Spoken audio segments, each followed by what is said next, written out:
Purple Cow. Transform Your Business by Being Remarkable by Seth Godin. Picture yourself cruising through the French countryside on a perfect summer day. Rolling green hills stretch out before you. Charming little farms dot the landscape. And everywhere you look, there are cows. Beautiful, peaceful, storybook cows just grazing away. At first, you're completely enchanted. You're pointing out the window, snapping photos, soaking it all in. This is exactly what you came to see. But here's the thing. After about 20 minutes, something changes. The next cow looks pretty much like the last one, and the one after that? Yeah, it's another cow. What started as magical has somehow become ordinary. Before you know it, you're not even looking anymore.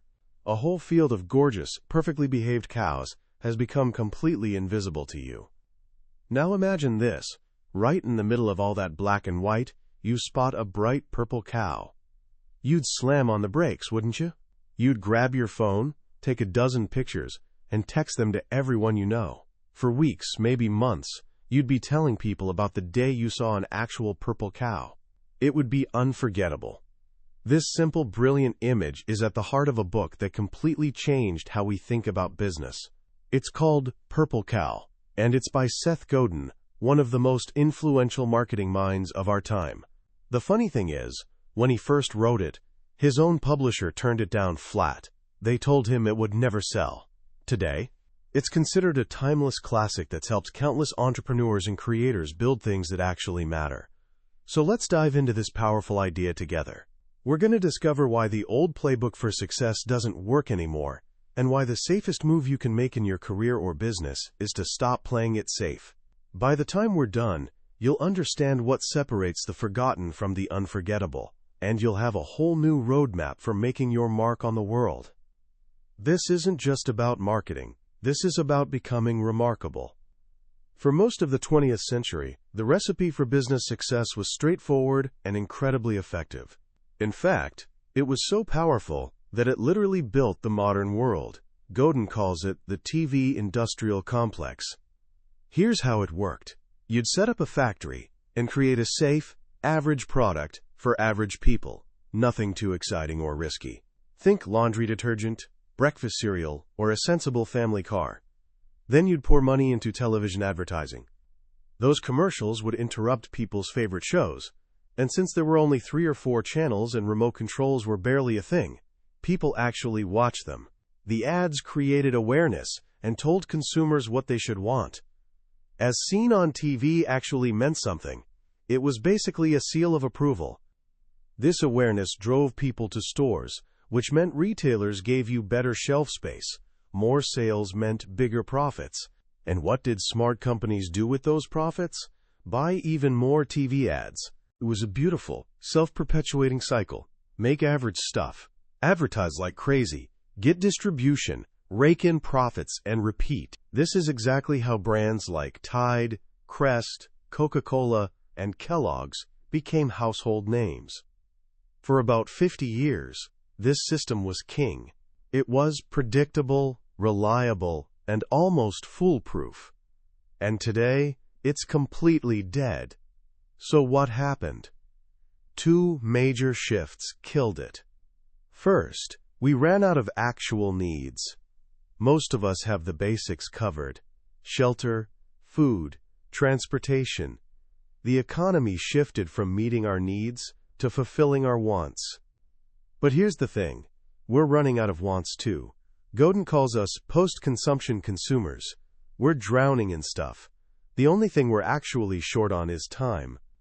Which brings us to the second killer, information overload.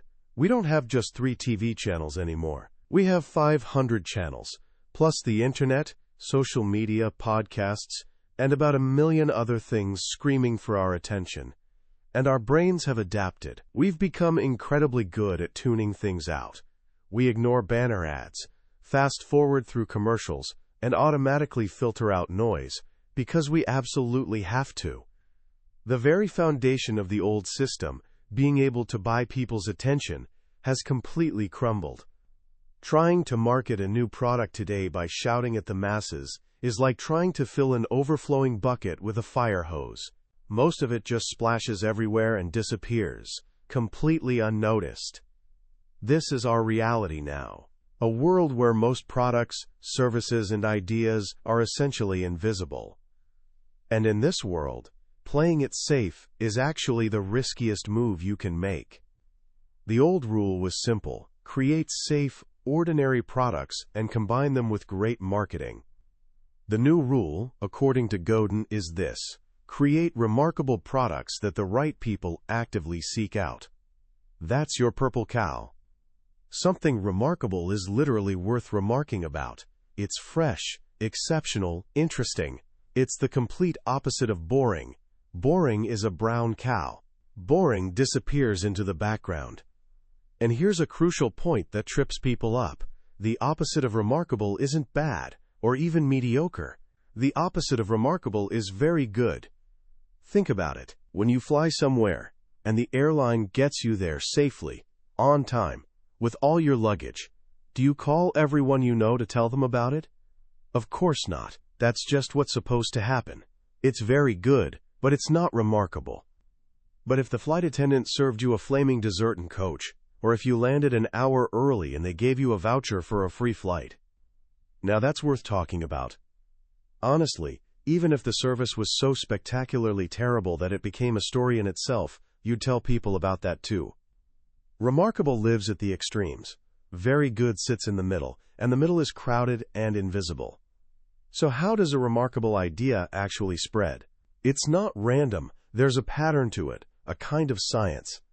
This comes from a brilliant thinker named Geoffrey Moore and his idea diffusion curve. Imagine a bell curve, like you'd see in a statistics class.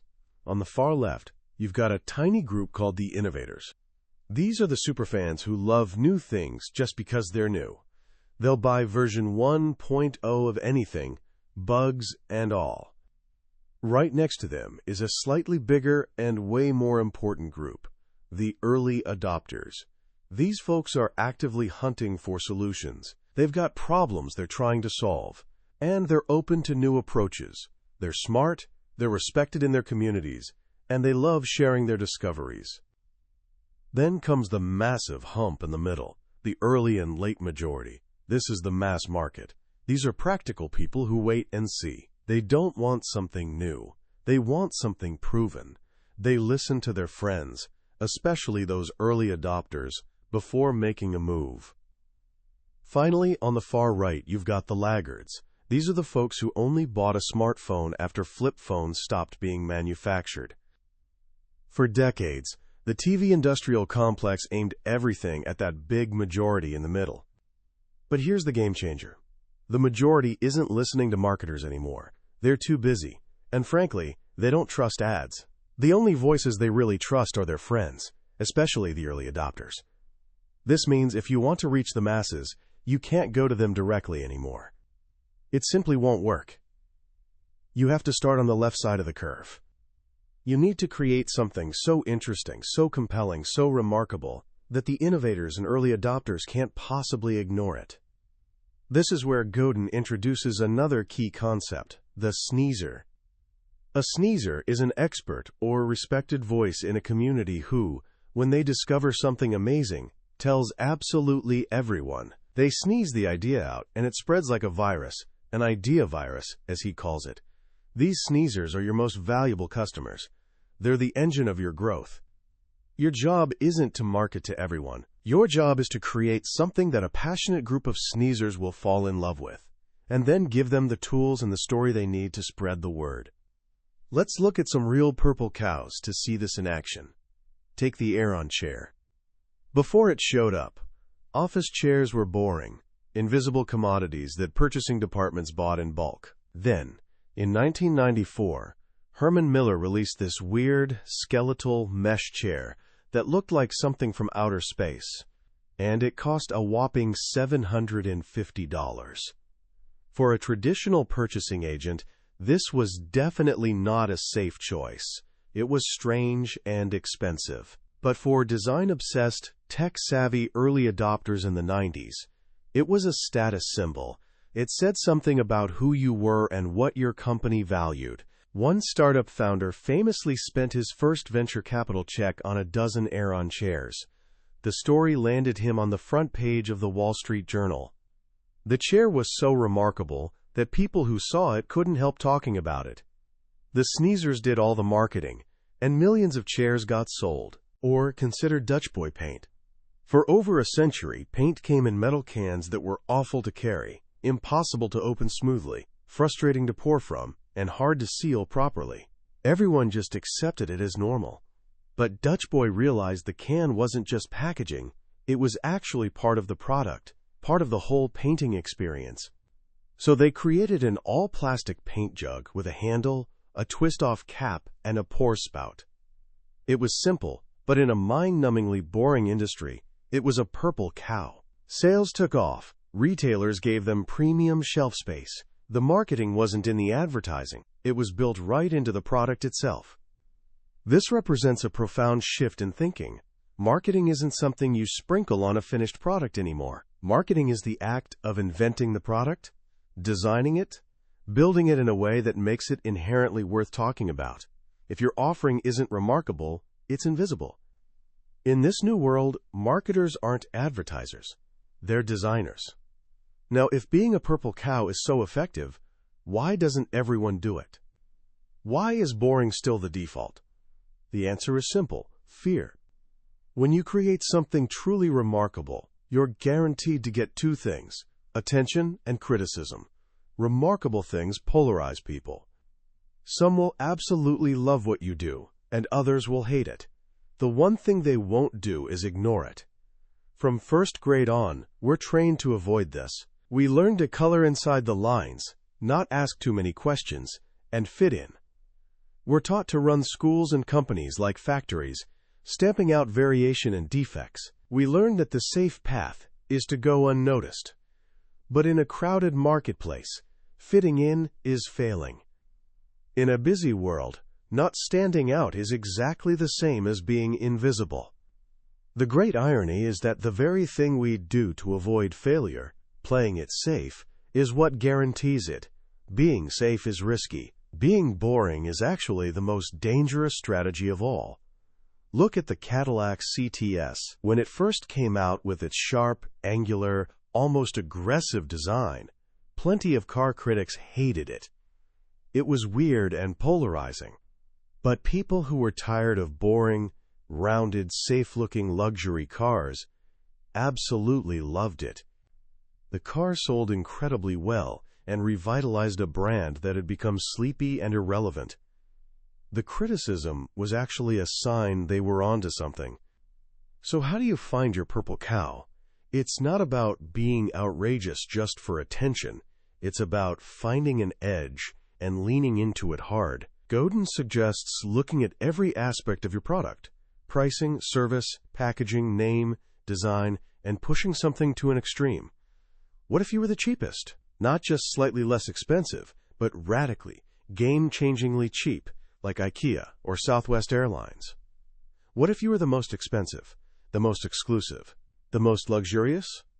What if your service was the fastest, or deliberately the slowest and most thoughtful? What if you catered exclusively to a tiny, overlooked niche? This is where a Japanese concept becomes useful: otaku. Otaku describes a level of passion that's more than a hobby, but less than an obsession. It's the desire that makes someone drive across town to a specific noodle shop, or spend hours online learning about a new camera. Consumers with otaku are exactly the sneezers you're looking for. They want to be on the cutting edge. They're actively searching for remarkable things. The smartest marketers don't try to create products for everybody. That's really a product for nobody. Instead, they find markets where otaku already exists and create something specifically for that passionate niche. Think about the hot sauce industry. There are dozens of small, thriving companies selling insanely spicy sauces with names like Satan's Revenge and Blair's After Death. They have virtually no advertising budgets, but they succeed because there's a small, passionate community of chili heads who love discovering the next hottest thing and telling their friends. Meanwhile, when's the last time you heard about a new mustard brand? Probably never. There's just not much mustard otaku out there. The lesson? Find your sneezers first. Identify the niche, the group of people with shared passion, and then make something for them that they can't resist talking about. This applies to your career just as much as to companies. Think about how most people job hunt.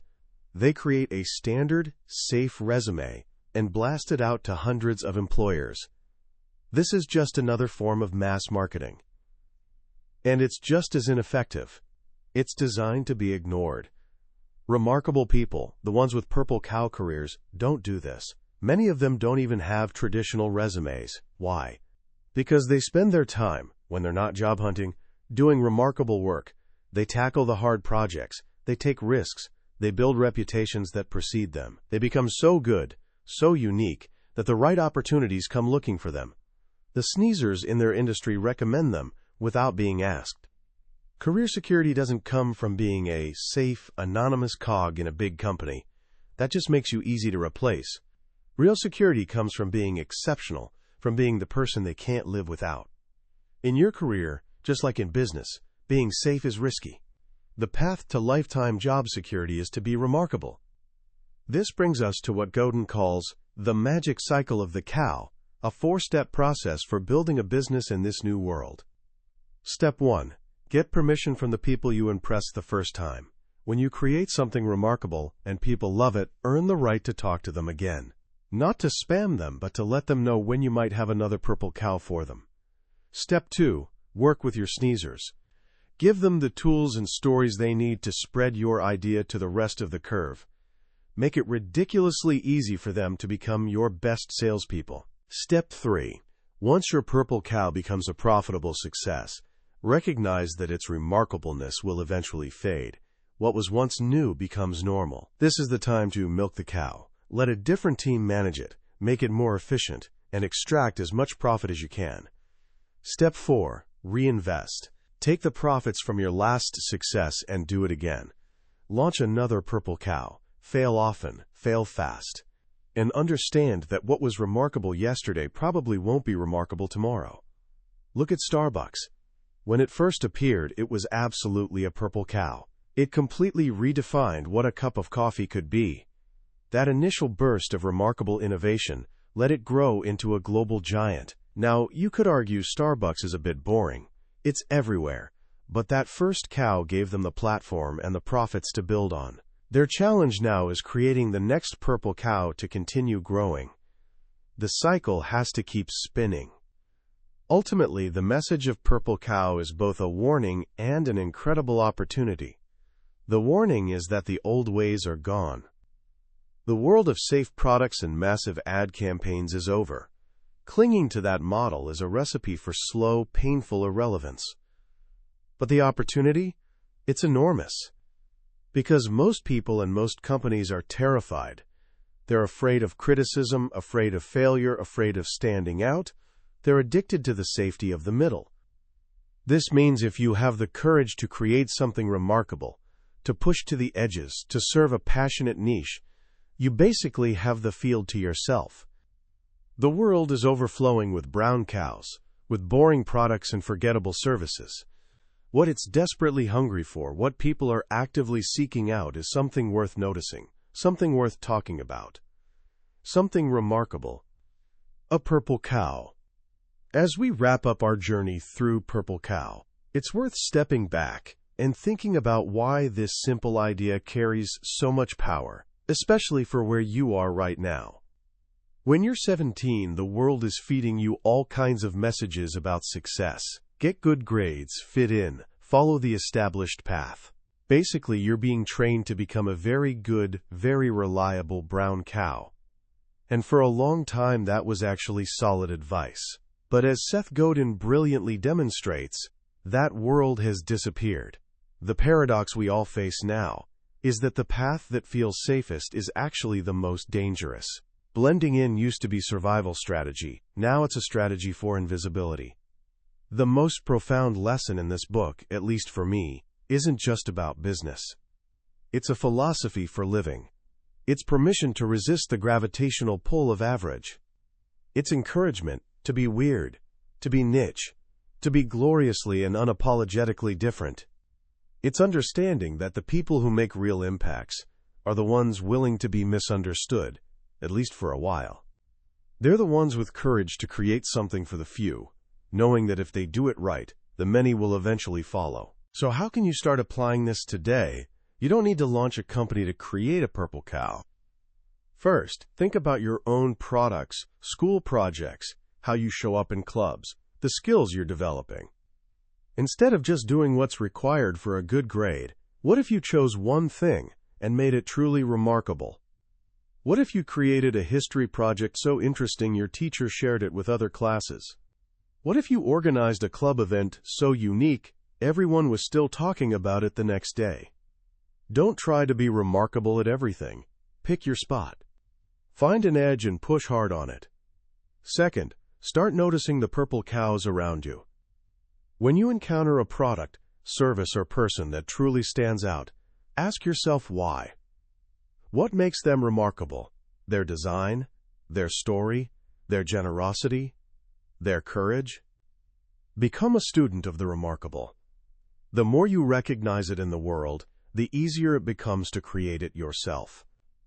And finally, embrace the counterintuitive idea that very good is bad. This is tough because we're constantly praised for being very good. But it's a trap. It keeps us from reaching for exceptional. When you catch yourself creating something that's just very good, have the courage to ask, what would make this remarkable? That one question can change everything. That was our journey through Purple Cow by Seth Godin. We've definitely hit the major ideas today, but a summary is like looking at a photograph of an amazing meal. You can see what's in it, but you can't actually taste it. The real power of this book is in how Godin weaves his stories together, how he connects ideas, and the sheer energy that comes through his writing. This summary is your map, but the treasure comes from taking the journey yourself. If anything we've talked about has sparked something in you, if you feel that pull to stop fitting in and start standing out, I really encourage you to grab a copy. Reading it isn't just about learning. It's an act of courage that might genuinely change the direction of your life. Also, if you found our time together valuable today, please take a moment to like this video and subscribe to the channel. It helps me know these journeys are meaningful to you and make sure you won't miss our next exploration into another life-changing book. Let's keep learning and growing together.